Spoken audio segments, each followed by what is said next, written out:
guys are doing good? Very well, We're thanks, good. Parimal. Okay. Kyle, have you gone live?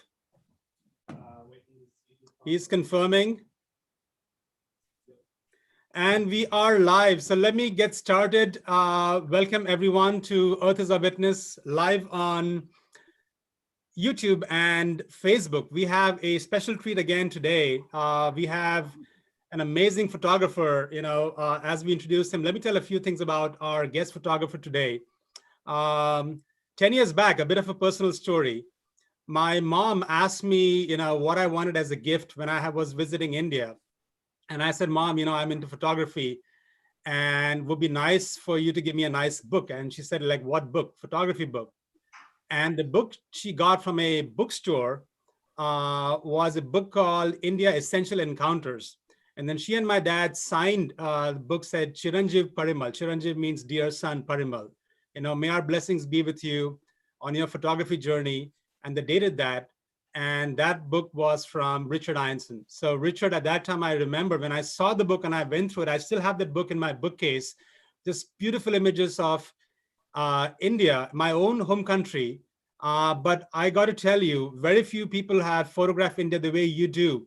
And I say that because, in fact, Art and I were joking before you joined on Tequila Time, is that we believe you are Indian in the last life, because no other person, I think, can imagine, who lives in Australia, distant land, loves India so much as you do, that fact that you have been to India 50 plus times. And today is even more special because you will be talking about not just India, but also Nepal, a country that you also love equally. So it's a treat to have you here, Richard. Thanks for joining us. Thank you, Parimal. I think in my last life I was probably a monk. Okay, and joining us, is the one and only, artist in residence, Art Wolfe. Welcome, Art. How are you doing? I'm doing great. Thanks, Parimal. It's nice seeing you again, Richard. You too, Art. Great. Speaking of seeing you again, before we get started on, India and Nepal, many of you, when we started this on Instagram exclusively, if you might remember, early on, we did this only on Instagram exclusively. We didn't show images, we just talked. And Richard was our guest number 2. And we had a great interview. Richard, your daughter, I think, watched the stream from New York. You and I spoke. And then someone, after that video, after that thing went live, accidentally deleted that video. Someone.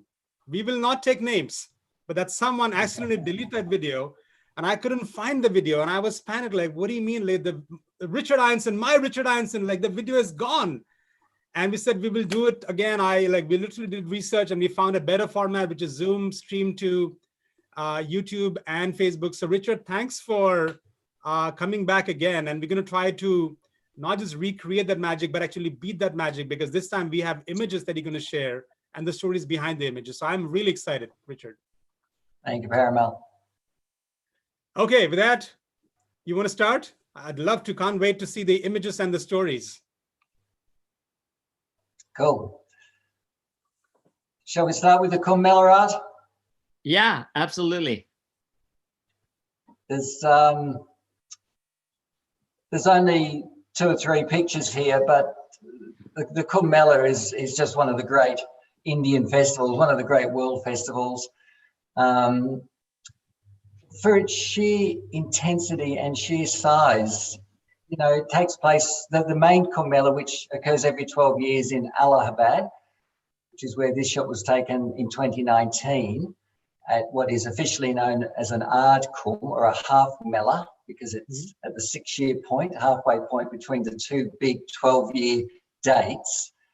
Something like 20 to 30 million people turn up to bathe in the river all on the same day. And over the 40-odd days of the entire festival, something like 70 million turn up. It's, the biggest gathering of humanity in the world. I believe it's so big that you can see it from space. Yeah. So it is probably the great Indian festival. It's a great shot. I love the color. I love the color of the banners above everybody. And you got it. You nailed it right at the moment of sheer exuberance. And you can't stage photos like that. It's got to just unfold. So you are wading up to your waist or even above, or are you on a boat to get this? There were no boats, no boats. I was in the water. Yeah, just almost the top of my legs. And I was able to stay in the water for about 45 minutes, which is, quite a challenge. It actually got quite cold and they wouldn't let me out. They wouldn't let me onto the pontoon because they didn't want anyone on the pontoon. But in the end, I think I did start shivering, and one of the guards sort of took pity and let me get my legs out of the water for about 5 minutes before I jumped back in for the next session, because the sadhus here entering the water, the holy men, they come down in waves. So they come down in groups, and they try to manage it as well as they can because of the sheer numbers. But as one group enters the water and does their celebrations and their pujas and makes their offerings and, have a lot of fun at the same time, they then leave the area and the next one come down, and it just keeps going. And, as a photographer, you always want to take that next shot. You always want to have that next opportunity. And when something like this is repeating, and because it's so chaotic, there isn't a lot of time to think really about what you're doing. So with each wave, you do get a little bit of brief respite and a little bit of a chance to think, okay, what did I miss? What would I like to do next? Here's another shot. Same time, these guys have all come into the water and they all gathered around to make an offering and to chant and to carry on. I mean, you can see they're also having a lot of fun. So it's very religious, but there's no question these sadhus are having a great time. You know what really works with these two photos, Richard, is it must be early in the morning because I can see blue sky, but the light is exquisite. It's very soft, which is incredibly important with a complex situation like this. Is very complex, but the light allows you to see every individual expression, and it's just beautiful light. Yeah, it is sunrise. So the first sadhus enter the water at sunrise. And so then obviously with each wave, each group coming in, it gets later and later. But I was obviously there before sunrise. The parade happens in the dark. I think I started walking with the sadhus about 4 a.m. and they go into the water 6:30. And so the light is, at that time of year, it's winter in India, and there's a lot of dust and sand, I guess, in the atmosphere because it's on the junction of, it's on a riverbed. Right. And so I think that helps soften the light. But no, it's that beautiful early morning winter light. And yeah, you're quite right. It's so important in these busy shots. If it was a high contrast situation, it would be really difficult. It just wouldn't work the same. Right. It's beautiful.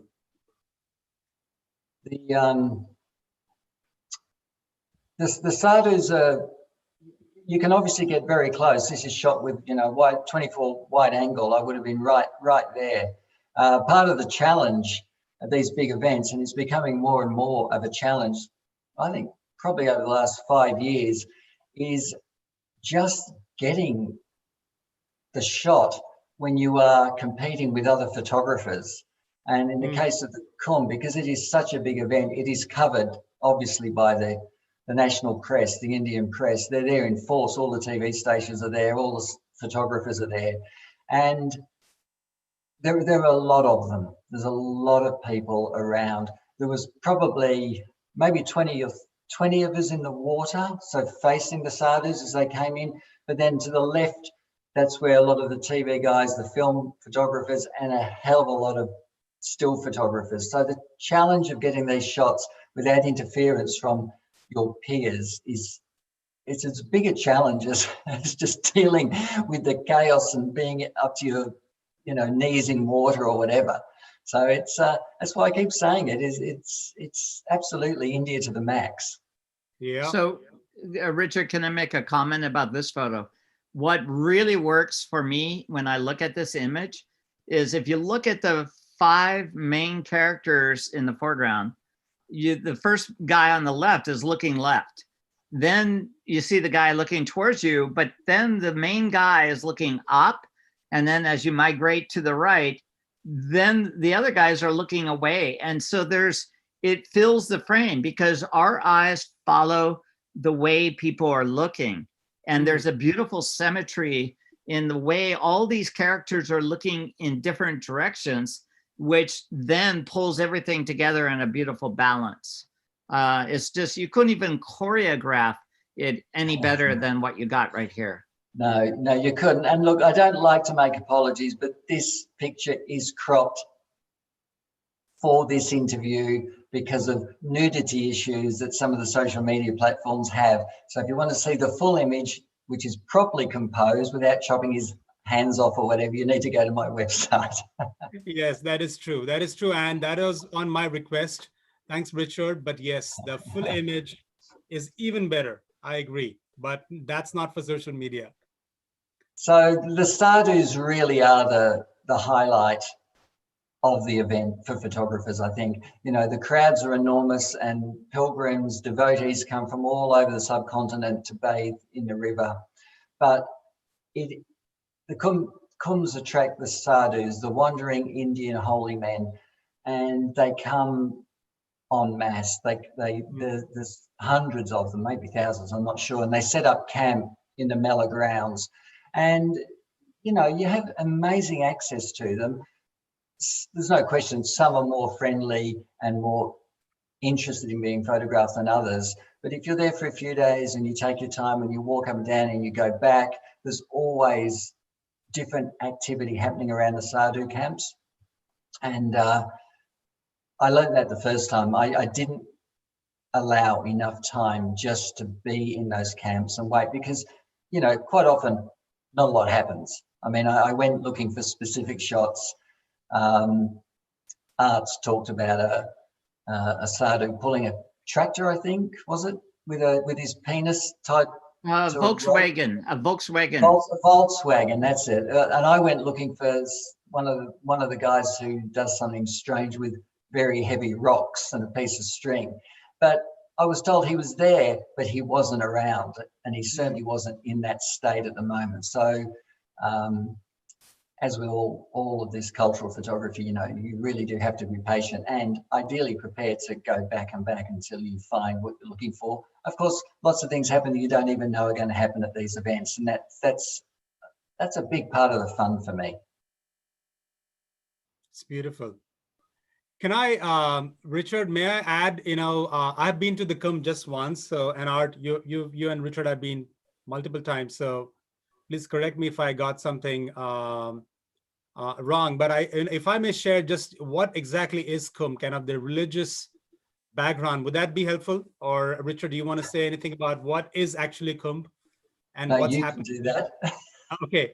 By the way, keep sharing. That's fine. I didn't mean for you to cut off your. That's sharing. the end of the Kumbh pictures. Okay, end of the Kumbh pictures. Got it. So, so everyone listening, and here's what Kumbh is. Kumbh, there's a mythology. The Indian mythology is the victory of gods, over demons, and they all fought for the nectar of immortality, which is the Kumbh. Kumbh means a pot, earthen pot, and within that is the nectar of immortality. And they partnered to get it from the depth of the ocean millennials ago. And then when they got it, the demons ran with it, the gods chased them. And at 4 locations on earth, the nectar dropped, So if you have that, your sins, you're forgiven from your sins, and then you achieve immortality. And the 4 locations are the 4 locations where, the Kumbh happens, every 3 years. And then it's a 12-year cycle. And the main location where finally the gods got it back from the demons is Allahabad, Prayag, which is the confluence of the 3 rivers. And a lot of these sadhus, and religious people believe in that. And hence, every 3 years or every 6 years for the earth and every 12 years for the full Purna Kumbh Mela, they all gather in Allahabad and take a bath in the confluence of the 3 rivers, Ganga, Yamuna, and the mythical Saraswati. And they all come, and this is what you see, this beautiful drama, spectacle.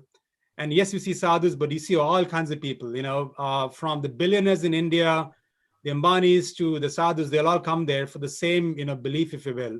And the first of the pack, there are multiple religious sects in India. The head, if you will, who has the first right to enter the river on the auspicious day of Makar Sankranti is the Naga Sadhus, the naked holy men. So they are the first, and this is why you see them, and then everyone follows them. It's quite a spectacle. There's no spectacle like this on planet Earth, and I would highly recommend anyone, when you go to India, try visiting one of these. It's very well organized, and it's just amazing. So Well that's said. my background. Thank you for that. That was a great explanation. Thank you, Parimal. So Art, we talked last time about the idea of going to the next big one together. Yes. 2025. So I've actually 2025. Okay. I put that into my schedule. So I'll be in touch about that in about 2.5 years. If I'm I got a still plan. alive, Richard. You're going to be Art. I don't know why Art is about this life and death today. You're going to be alive for another 27 years for sure. Here's my twist. 87. I'm thinking 97. Okay.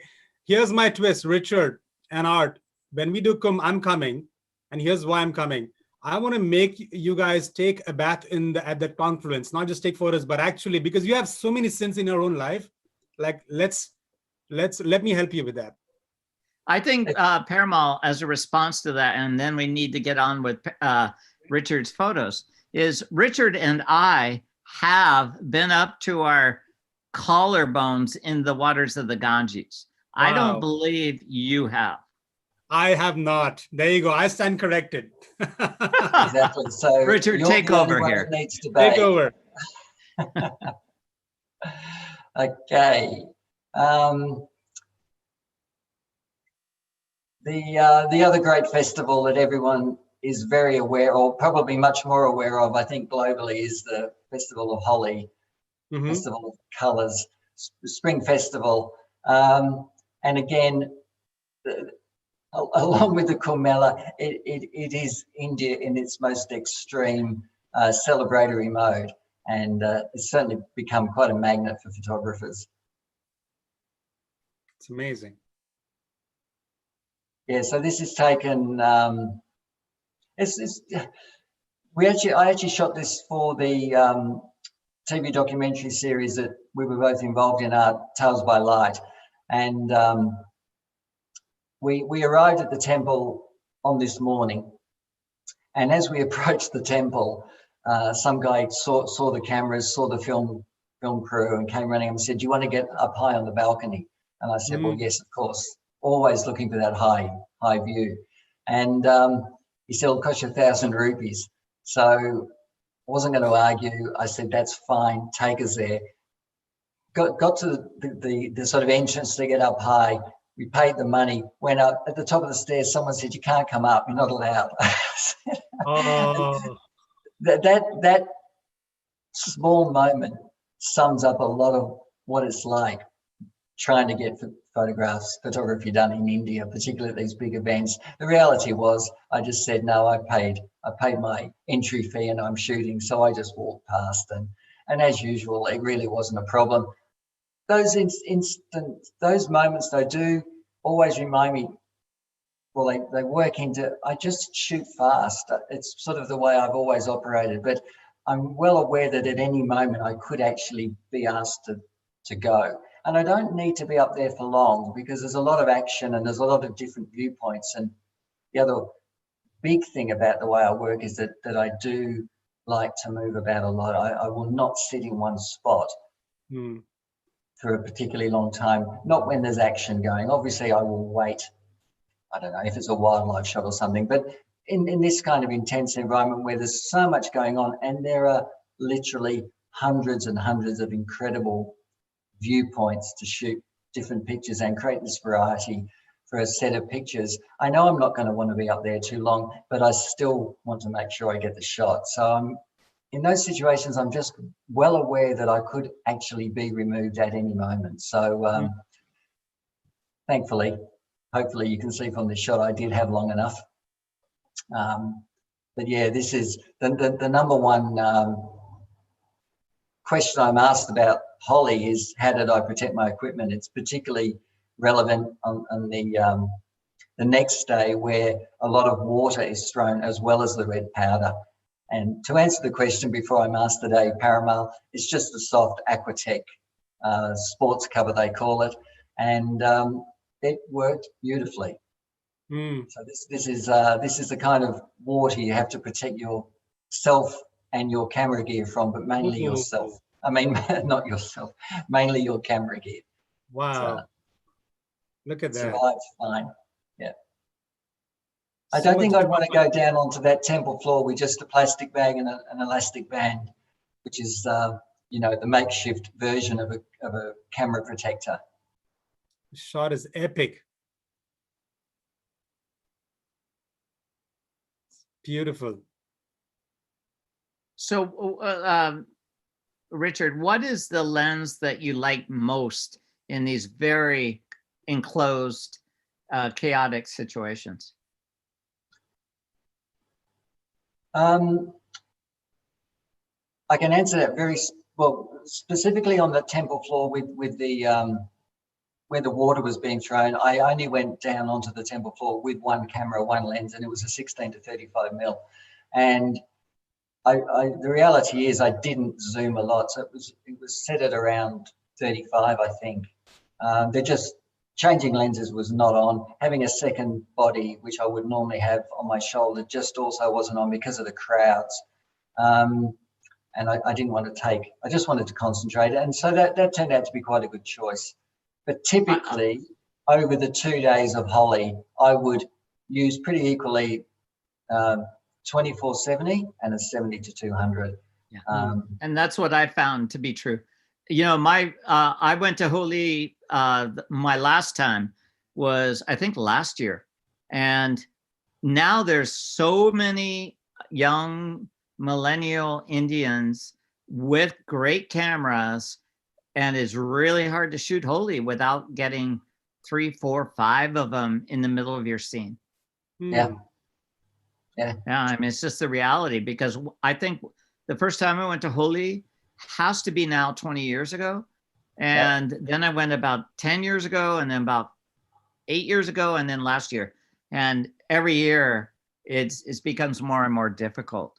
Just, you know, people are people. They want to photograph, and they all have their websites now. And gee, it's in a very short span. And why I'm saying that is I echo exactly what you were saying. I'm shooting in India. I shoot fast and a variety of shots, because you never know when it all can end. Yeah, that's right. With authorities and everything else. Yeah. But go ahead. Exactly. Sorry. Right. I'm still have that residue of tequila in me from earlier in the day. So I'm apt to talk a little longer than I should. But please proceed. It's great looking at your work. One of the things I am asked a lot about, what I've found over the years with India is lots of people love it or they hate it. And I think that particularly for me goes back to the early days when I was backpacking and I was with people who were backpacking, and it can be hard. Fortunately, as I've got older and have a little bit more money, the standard of accommodation I stay in is considerably better. So there's no question that alone gives you some relief from the intensity of the days, particularly when you are at these big events and when it's hot. But the thing I've always said about India is that there are respites, no matter what your budget. And the respites are quite often in the hills, the hill stations, Darjeeling, Dharamsala, where the Dalai Lama lives. And my favourite of all of them is Ladakh, where this shot's taken. You know, Ladakh is completely unique in the world, let alone in India. It's up on the Tibetan plateau, borders Tibet, and it's a Buddhist culture that has much stronger geographical and cultural ties with Tibet than it does have with northern India or India. But it's been in the news, of course, lately because of some of the skirmishes on the Tibetan on the border, the disputed border between Ladakh and China. But it's one of my most favorite places. And if you are in India for an extended time and you need a break, go to somewhere like Ladakh. It's a completely different world. It's a beautiful image. Yeah, so this is taken on a trek it's called the Marka Valley Trek, one of Ladakh's classic treks. And it for me, it sort of sums up what it's like up there. It's just these rolling mountains of jagged peaks everywhere you look. And so this, I was extremely pleased on the day I was walking when I could see this start to unfold. I'd started down reasonably low and I was walking up, and basically every 100 meters I turned around and I did another series of shots until I got the one that worked in terms of the layering and the position of the clouds, and obviously you can see there's a lot of light action with the light, and that is another key feature for me of Ladakh, probably the Himalaya generally, but Ladakh particularly because it's so stark, that as the clouds roll in and the sun creates different patterns on the stark rock, you do end up with, you know, a pretty unique set of pictures. Really, every 100 meters, the pictures look different because of that changing light. It's beautiful. I love the layers in the clouds. Just in the Yeah, I shadow. mean, when I'm teaching, I would call this chiaroscuro light, which is the kind of light Rembrandt painted with. It's light shadow throughout the entirety. Yeah, yeah, it's something to always look for, isn't it? When you're in that environment, and Yeah. because it, you know, if it's flat, it's not the same, and if it's too bright, you don't get that depth, you don't get the light and the dark. This is one of my favorite villages. Ladakh is not a big place. There's essentially one road that runs through it. And the feature of the place is that there are lots of villages. They're all quite close together, and each village has a monastery, and the monasteries are generally spectacularly located on sort of Sugarloaf Hills or above the village. Except in Alchi, which is where this is taken, they have an unusual situation that their ancient monastery is actually on the flat. It's actually below the village, but that's another story. This is taken in winter. Winters are extreme up there. It's minus 25, minus 30 degrees Celsius, really from November to February. So it's cold, really cold, but it creates for the photographer and I guess for the traveler a completely unique experience in terms of the way the landscape looks and just the whole feeling and the dynamic of the place. It's beautiful. It's lovely. Yeah, those poplar trees are so interesting in the winter. I mean, it's like they just glow. They do, they glow. One of the great things about, I think, travel photography is this combination of being able to plan for an image, you know, have an idea in mind that you want. You know, it might be a shot of a monastery, and you know the monastery's there. You know when the sun's going to hit it. You know what the background will be, so you can sort of think about that in advance and make time to do it. But probably the thing that I absolutely love is when I leave my hotel just to walk into town, just to possibly get money or lunch or something, and you come across a completely unique event that I have to admit I had never even heard of. But apparently it does happen once a year. Again, it's in winter, so I hadn't come across it in my research or in my previous trips, and of course it only happens on one day. But Wow. thousands of local people cross straight through the city and then out into the suburbs. So this is the women, and there's hundreds of them. They go up around the corner, and there's equally as many further up the road behind me. And then there's a group of men that do it as well. And you're just walking along, going to get lunch, and you come across this. It's pretty exciting. This is the thing that's always done it for me as a travel photographer. So what are the Wow. odds, Richard, that you show up in Ladakh and you have no idea what this thing is, you don't plan for it, you're just going out to maybe withdrawing some money, and you see this epic once in a year thing happening in front of you? Yes, well, you forget about getting lunch, that's for sure. So yeah, this is one example. So in a way, I'm quite used to, that spontaneity. It's Yeah. more, the point is more that I just love the fact that that happens, and it's amazing how often it does happen. So yeah, all plans are out the window when you come across something like this. And I stayed with the groups for a couple of hours.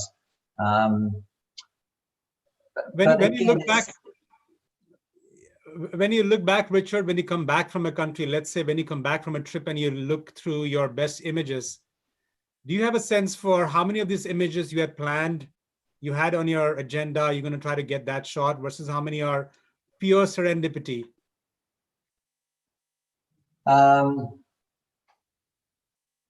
It's maybe 20% serendipity. My trips these days are reasonably structured, and that's for me, it's the nature of the work. Every trip is finite. They're never long enough. They have a beginning and an ending. I can't just stay on as I choose. So in order to make the trip count, it is fairly structured. I do a fair bit of research, so I know where I'm going to be. Within that, there is always time allowed to just wander the streets. I mean, I would actually build that in.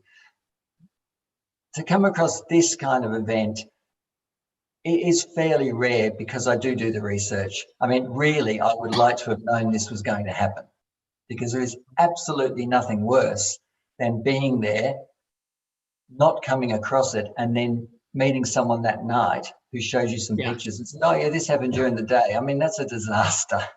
Yeah. and I hate that. So consequently, that is where the drive to research and to learn in advance. And Richard, in this particular case, where were they ending? At a monastery? No, I actually don't know, Art, because I didn't stick with them to the very, very end, because the waves of people just kept coming. But from what I could tell, they were just dispersing. They weren't ending at a monastery. Okay. The act, you know how the Tibetans circumnavigate things of importance, monasteries or mountains or stupas. I think this was an act of circumnavigulating the city.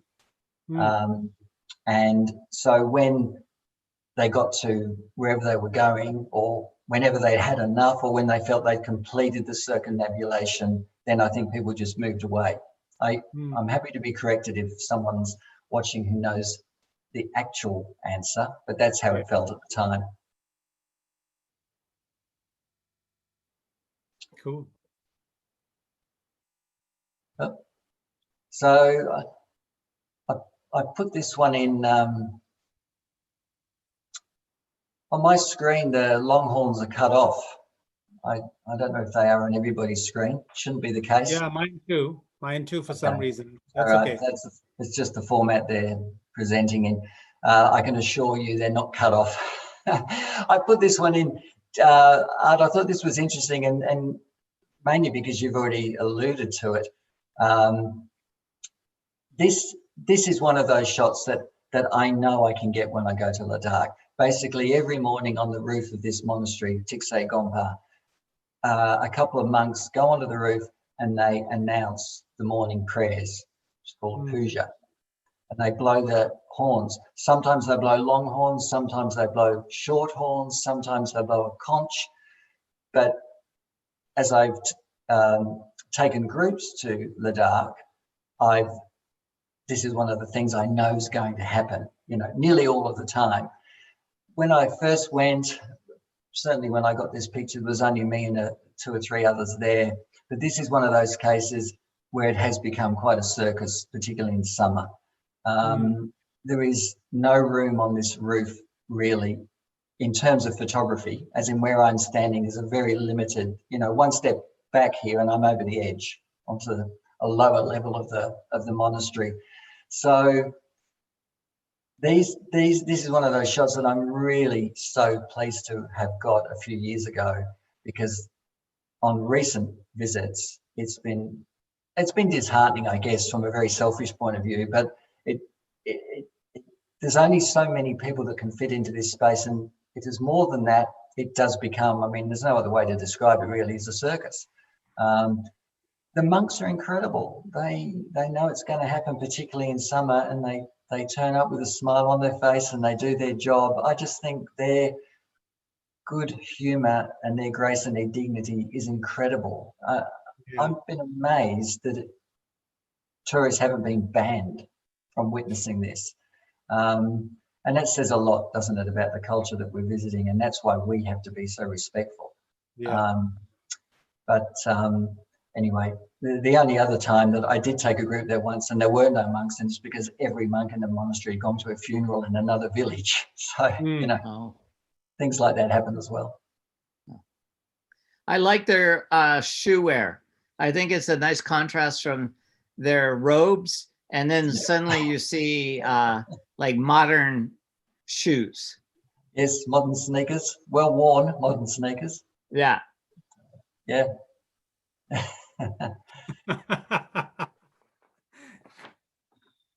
This is one of those spontaneous shots.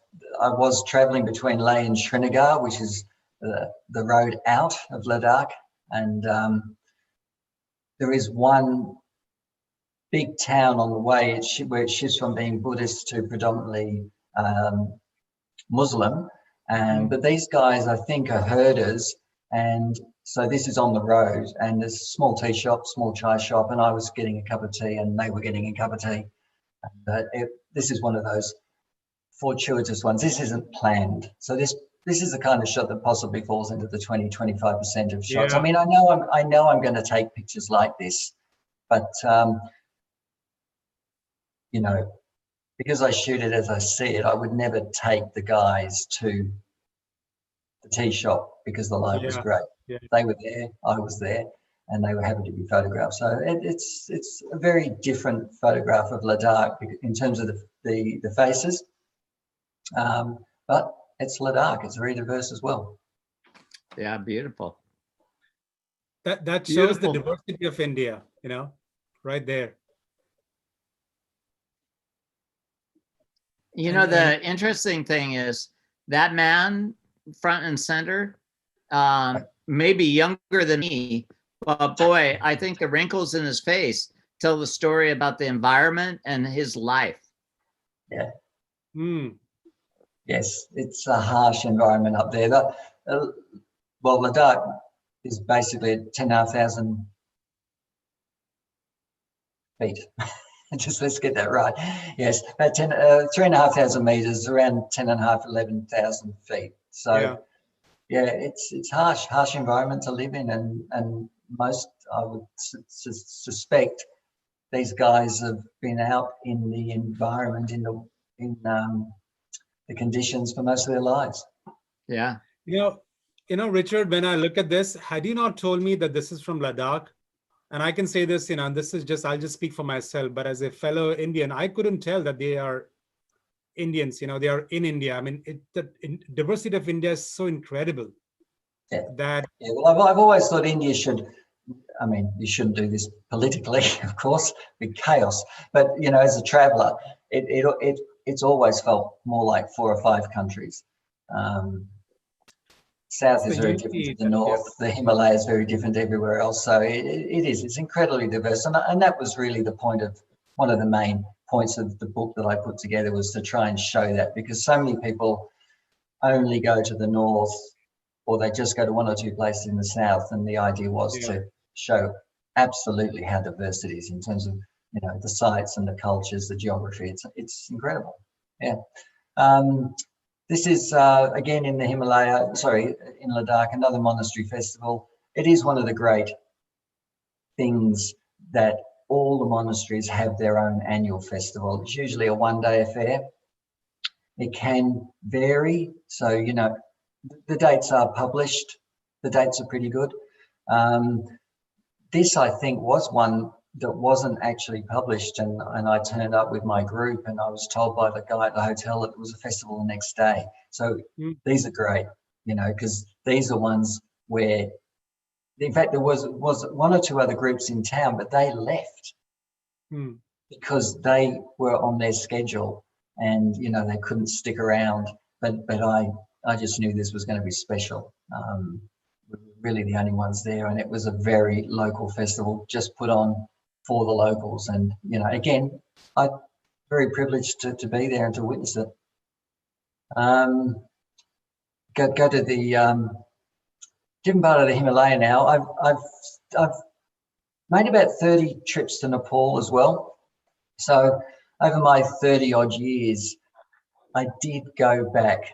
I go back to Nepal and India a lot. So it's just one of those things, and it's partly because I love them, and then partly as my collection grew, and as the idea that I might actually have enough material to produce a book, then the trips become very, you know, focused, and so you go back I go back for specific festivals or specific seasons to get images that I think are important that I haven't got yet, and that's why the number of trips build up so quickly.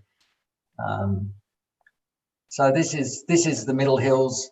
This is flying from Kathmandu up into a town called Lukla in the Everest region, and it's taken from a small plane. You know, the minute you take off in the Himalaya, the camera starts rolling, that's for sure. Yeah, it's beautiful. Just stunning shadows and light.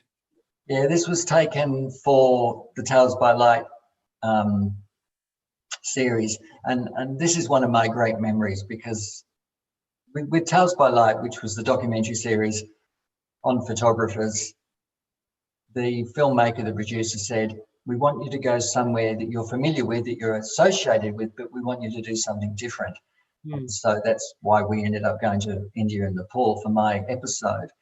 But for Nepal, I had this bright idea that I would like to fly in the Himalaya, do some aerials.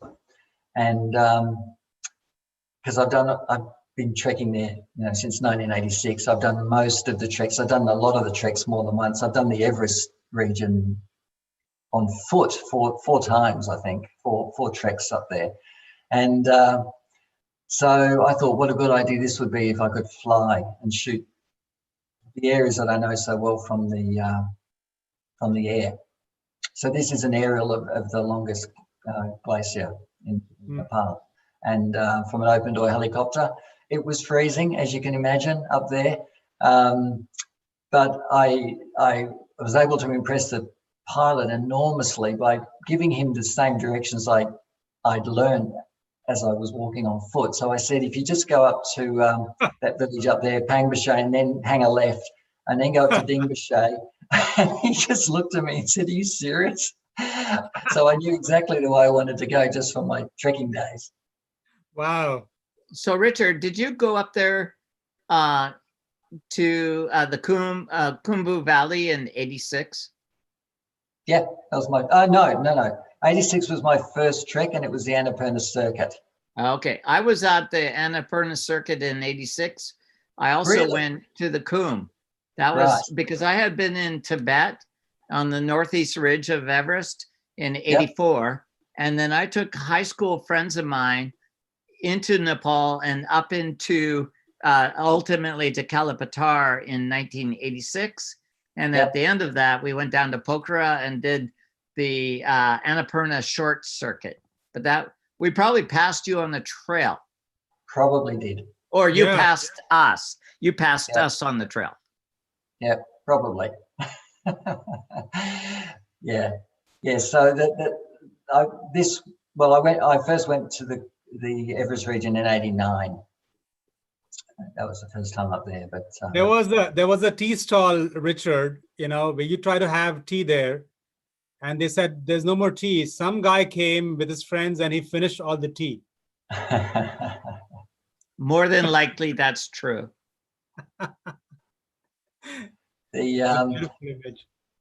And this is Everest on the left, This is Ooh. also taken from the air. So there is the best viewpoints, I think. Kalapatar is good, but I think the better viewpoints are over in Gokyo, above Gokyo. But the best viewpoint is further up the valley, higher than Gokyo. It's a place called Scoundrels Lookout. And so I said to the chopper pilot, take me to Scoundrels Lookout, but obviously we were off the ground. So this, for me, this is one of the best views that I've ever seen of Everest. And Cool. yeah. So to see Everest, I mean, without the cloud, I mean, up that close is incredible. Okay, so more festivals. This is the new year. I might just flick through a couple of these because I think we're pushing time, aren't we, Parimal? Yes, we are. Yeah. Yeah. Parimal's asking way too many questions, I think. Yeah. Yes, I'm too excited. Art, can you imagine India and Nepal? Can you imagine?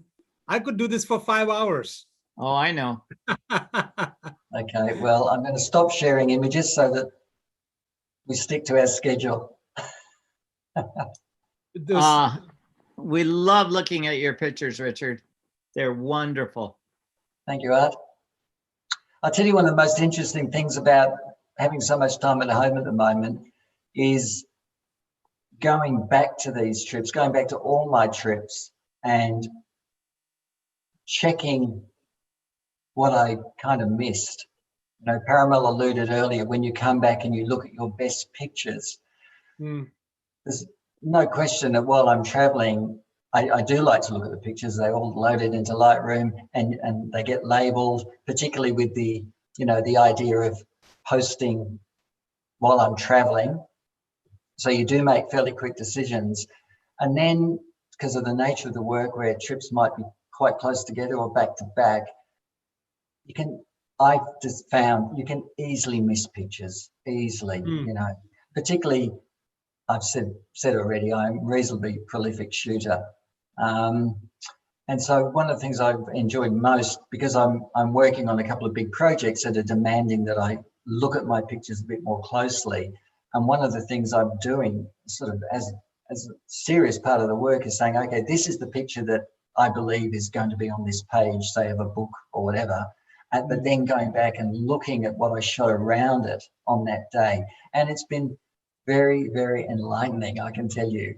I mean, I'm finding pictures that I just cannot believe I hadn't sort of, labeled blue, which is my good pictures. Okay. So I think you are mirroring exactly what I was saying earlier in tequila time, is this isolation has given us opportunity that we would not otherwise have to review the work, to work on the work, and your days are filled with joy in reflecting where you've been. And it also informs you where you want to go next. I think it's an interesting parallel that we have between the two of us, Richard. Yeah, no, I think it is very interesting. I just don't want to spend the next 5 years reviewing my work. Okay, Richard, do you have, by the way, I gotta say, all those images were beautiful. They're all, in my mind, blue images, blue labels for you. They are all blue images. They're all blue, they're all right. blue. And we have some more, I gotta say, we have some more, obviously on your website and also on Instagram, Earth is a Witness. We put together some more. Your Taj images, are just incredible as well. And Banaras shots as well. I'd love to do a rapid fire. Are you up for it? Sure. Okay, and you're going to be honest, Richard? Always. Can I count you on being honest? Can I count you on being honest? Be careful, okay. Richard. Allegedly. I'll be honest, allegedly, yeah. Okay, pick one, wine, whiskey, or tequila. What do you like more? Wine. Okay. Tea or coffee? Tea at home, coffee when I'm traveling. Okay, you're a diplomat. That's a very diplomatic answer. Yep. At home, do you do any homework? Are you just processing photos, or do you do laundry or dishwashing? If you had to, what do you pick? Well, if I had Be to pick, honest. I'd process pictures. But no, I do very much my fair share of the domestic duties, Parimal. Thank you. Okay, okay, good. I'm looking out for your family, man. I'm a fair guy. Okay, it's gonna get tough. You like travel and photography. I know your Yep, two twin passions. Pick one. yep. Photography. Pick photography. Okay. You're okay shooting at your home, but you don't get to travel. That's what you're saying. Yes. Oh wow. Okay, that's hardcore. Uh, India or Nepal? Ooh, that's tough. India or Nepal? Yeah. No, the subcontinent. That's you should be a politician, man. Okay, okay, okay. It's gonna get tough. This answer. Last time I asked you, you got it wrong. I'm gonna give you one more chance, Richard. Yeah. Art or Parimal? Art. You haven't learned. I don't think he learns very much. What do you think, Art? He's not a good No, learner. I'm a slow learner. That was good. Hey, on that note, I had a thanks for that rapid fire. Thanks for the fun and banter. I got to ask a couple of questions as we close this. One question: you have been to India and Nepal lots of times, 50 plus times, and not to overdo the number, but lots of times. That's amazing. What would you say to people who live in India or are from India, people like me? What would you say to us Indians that, you from the outside, you see that we might miss because we are Indians or live in India or are brought up in India or maybe take things for granted? What about our country do you feel from the outside is just we miss or we underestimate? It's probably not just India. I think everybody probably underestimates or isn't quite aware of what their own country has to offer. I mean, Australia is huge. It's Mm-hmm. huge, and it has some incredible sites, such as Uluru in the middle. It's one of our most famous sites, but many, many Australians have never made the journey out there. And, that's fine. There's lots of reasons why, but I think India is exactly the same. I just think, well, people obviously have limited time to get away from home if they're working or whatever. But no, I would absolutely encourage everyone to celebrate their own country as well as everywhere that they aspire to travel to. And, one of the biggest changes I've seen in India since I started traveling is the growth of the middle class. And the middle class are traveling in India. Obviously, they're traveling overseas as well, but it's one of the biggest changes. Everywhere I go now, there are a lot of domestic tourists. And so I think, I think Indians are well aware of what their country has to offer, just as Australians do, but that doesn't mean they can always get there. Yeah, that's cool. Art, let me ask the same question to you. I mean, you've been to India many times too. Yeah, I have an answer. I think that you don't appreciate something until it's lost.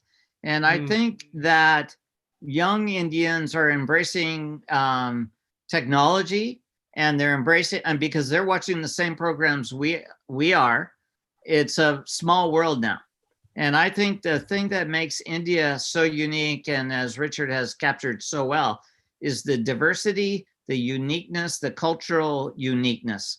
And if that goes away, if India fails to recognize what makes India so amazing and let it become homogenized to the degree that it looks like the rest of the world, there won't be tourists coming and the economy will change. And I think celebrate the uniqueness of India, the customs, the celebrations, the diversity is first and foremost something that should be clung to and held dear. Well, great. Thanks a lot, Art and Richard. I want to close with one last question to both of you. Starting with Richard, you both have traveled extensively around the world. What do you see as photographers who have traveled? What does travel do to you that a lot of people who don't get to travel as much maybe miss out on or don't realize? Starting with you, Art. Well, I think what I realize is humans are pretty much the same. We all have our desires and our interests, but people are people. And in an age where in certain countries, diversity is not appreciated and differences are exasperated and pulled apart, I think we should celebrate the fact that we're on a tiny planet and we all should, act like we live on this tiny planet and work together and be neighbors and be kind to each other. Yeah, and I would add to that I think mostly people do that. I mean, I'm still amazed. I'm not amazed. It's incredible how open people are to a visitor, and that's always been important because I don't like taking pictures where I'm not welcome. I like it to sort of be an interactive thing, and I just think it's the bad stuff that we read about. The bad stuff is in the press.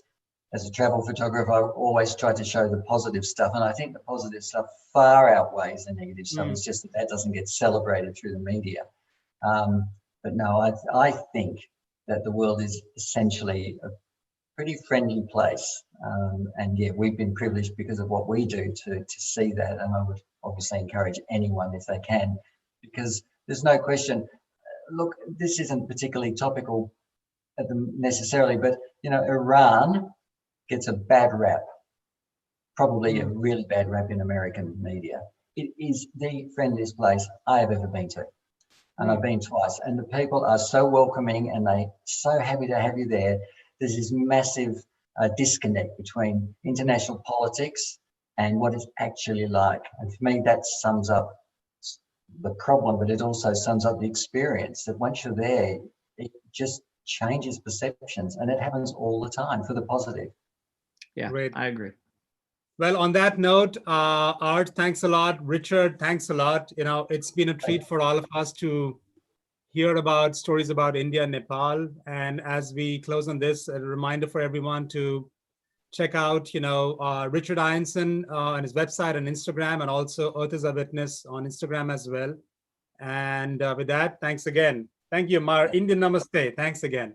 Namaste. Thank you, Parimal. See you, Art. All right.